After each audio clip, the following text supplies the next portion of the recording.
My name is Sarah Strimmel Bentley. I am a stage 2 hormone positive, HER2 negative, early stage breast cancer survivor. I am a motivational speaker. I am an advocate for breast cancer awareness and fertility awareness.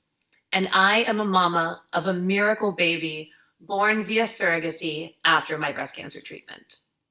I was diagnosed August 31st, 2020, in the middle of the COVID pandemic. When I was diagnosed, I was 38 years old. I had finally, after dating in New York City for 20 years, met the love of my life. We had been dating for 9 months. We had just bought our first house together on the internet because it was COVID, sight unseen. I was diagnosed 3 weeks after we moved into our dream home on the beach. And I had every possibility in the world in front of me. I had everything I ever wanted. And then I got breast cancer. When I was diagnosed, stage 2, it was in my lymph nodes. So we decided to start with a double mastectomy with complete removal of the lymph nodes in my left armpit, followed immediately with my surgical drains still in 2 rounds of IVF because I hadn't yet had a family. And I was in love with my boyfriend at the time and we wanted kids. And my treatment would affect my fertility. And this is the most important thing to remember is that we did 2 rounds of IVF and we got 1 embryo. Immediately after that, I had 8 rounds of ACT chemo over 4 months. Immediately after that, I had 28 rounds of radiation over a month. And then I was on 2 different medications for the next 3 years that would help prevent recurrence of my cancer. And I'll have my ovaries out as well because I have a genetic mutation called BRIP1, where I'm at a risk for ovarian cancer.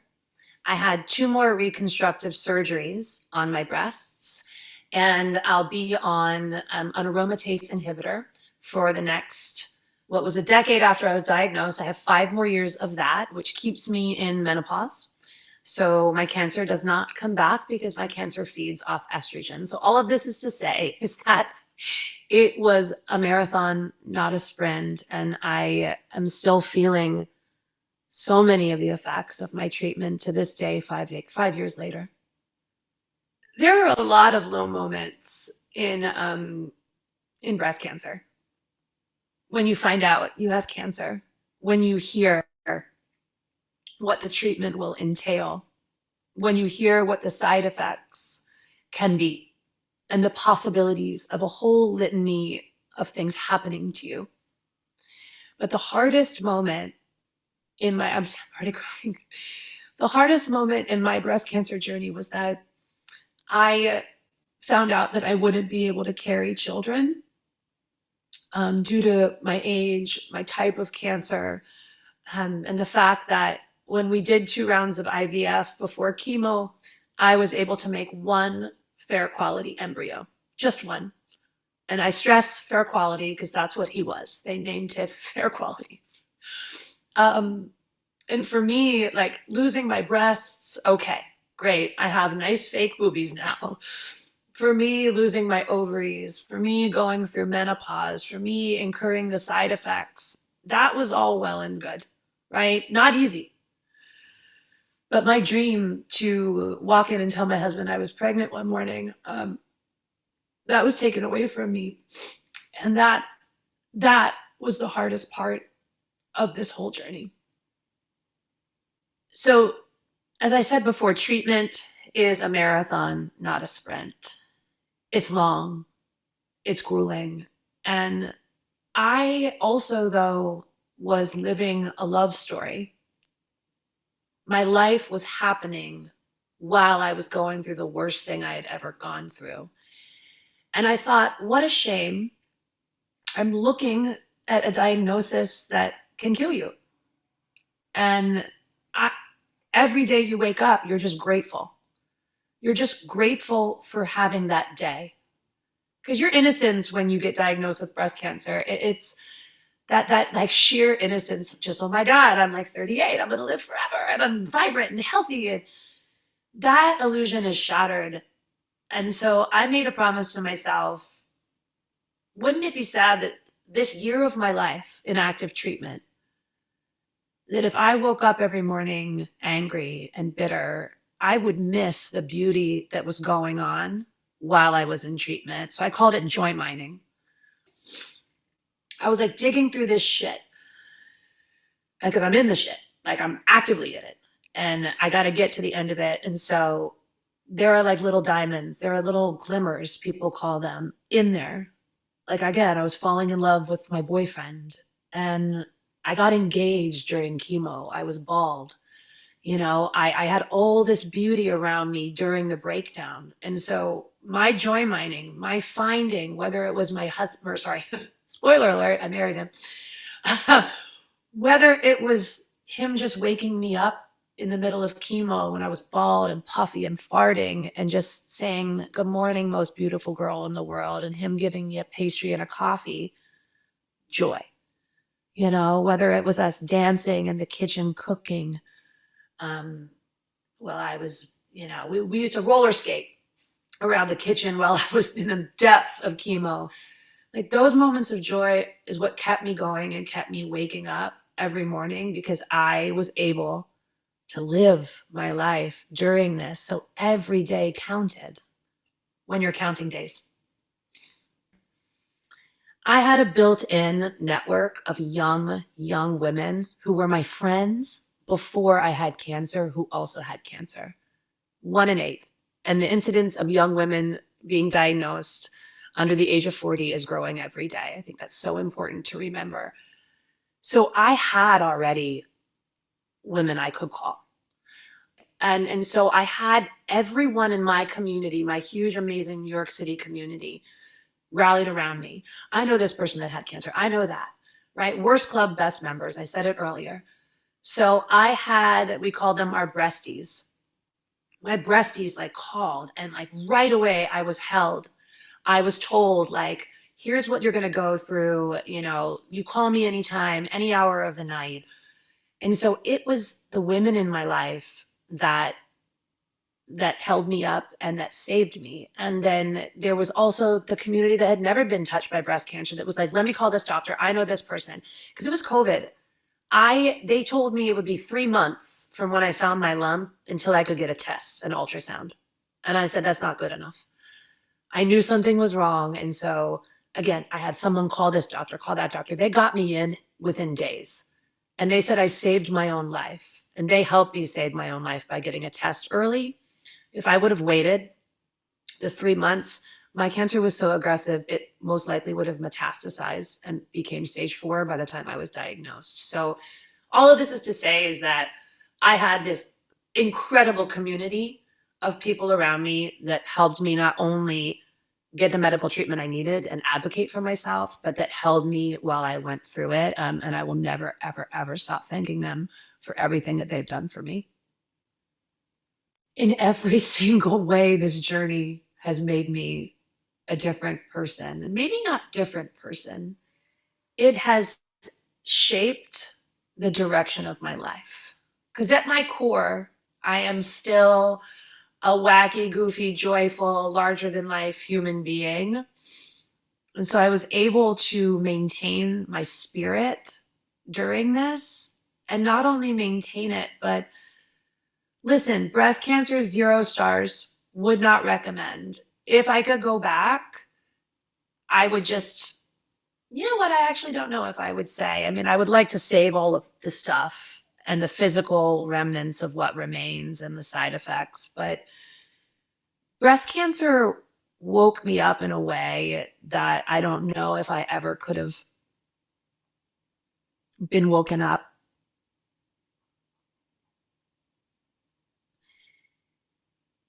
I was like teaching yoga, posting pictures of myself in bikinis on Instagram with like Buddha quotes, like I was in the Hamptons surfing. Like it was great. It was a great life. I was like dating in New York and everything, but I didn't have a true sense of purpose.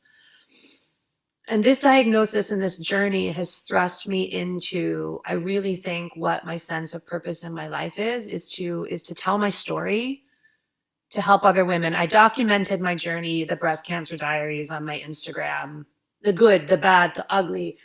We did a photo documentary project, and to this day, I speak to it.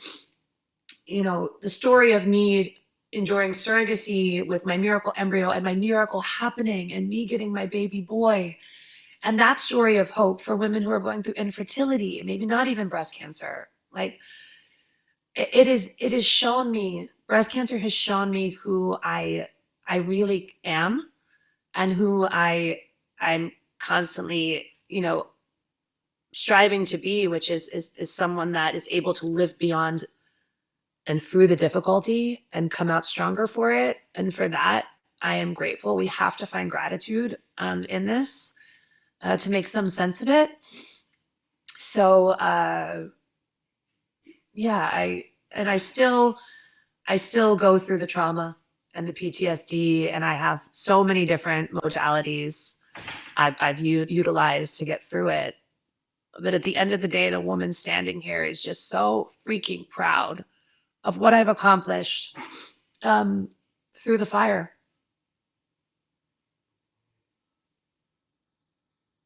A piece of advice that I would give to a sister walking this path behind me would be, don't forecast.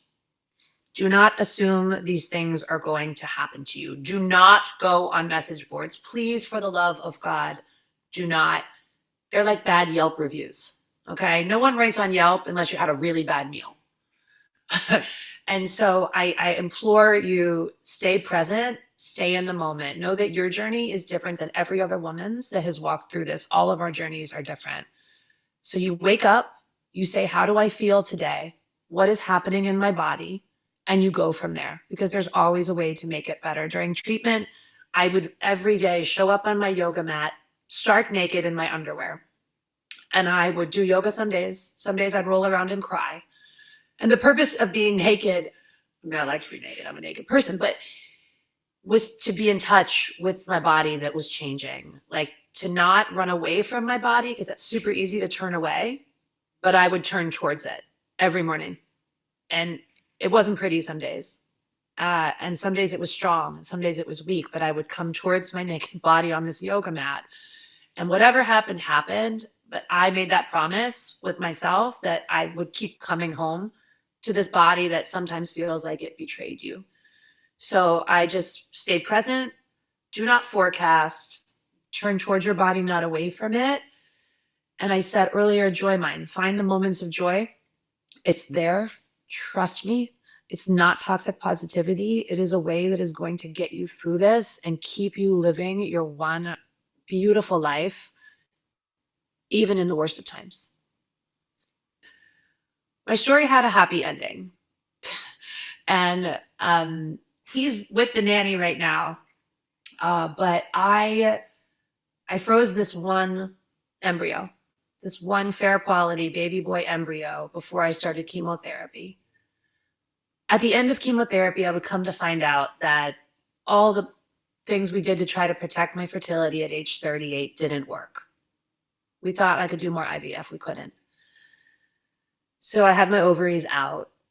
And that was another one of the huge moments of just like, I mean, heartbreak, is when I knew there were no more options. Chemotherapy had completely ruined any chance I had at doing any more IVF. And this one baby boy embryo is why, again, another reason we spoke about it, why I woke up in the morning, and what kept me going is the hope that I could have a baby with the man I loved. Breast cancer be damned. And after active treatment was over, we went about the search to find a surrogate, because my oncologist said, you know, with my hormone positive breast cancer, my age, and the fact that I had one embryo, that was the way to go. But our prayers were answered. A miracle angel named Whitney came into our life, who carried our baby boy, who we named when we froze him Chance, because he was our one chance at having our own baby genetically. The pregnancy test, I'll never forget. I got the phone call. It was all your dreams come true, or it was the worst day of your life, in a split second. And in that moment, when we heard it's positive, we heard it worked. Everything since my breast cancer diagnosis, just like it was the greatest scream of joy and ecstasy. And we ended up having our baby boy, and he's going to turn 2 in December. I'll be 5 years cancer free in 2 weeks. And and it's just like looking back on this journey, like you couldn't have written it. You could not have written this story. But at the end, it has a happy ending. And I am now like turning, what is Robin Roberts says, my mess into my message. And in the face of that miracle little boy, for women who are going through infertility, in the face of myself, who have gone through breast cancer, and it's just, yeah, it's amazing. Fight like hell means your weapon is joy. Your weapon is faith. Your weapon is steadfastness. Your weapon is presence. Fighting like hell means waking up every single day committed to the fact that life is a freaking miracle. Life is a miracle. And if you wake up every day committed to the fact that this day, no matter how horrendous, how angry you are at this disease, how angry you are at this diagnosis, how angry you are at all of the loss it has brought you, fighting by living is the greatest thing that you can do. Live your life out loud, live big, live proud, show your scars, rock your story. Do not hide behind it. To me, that is fighting like hell. And I'm going to continue to do it. Fight like hell.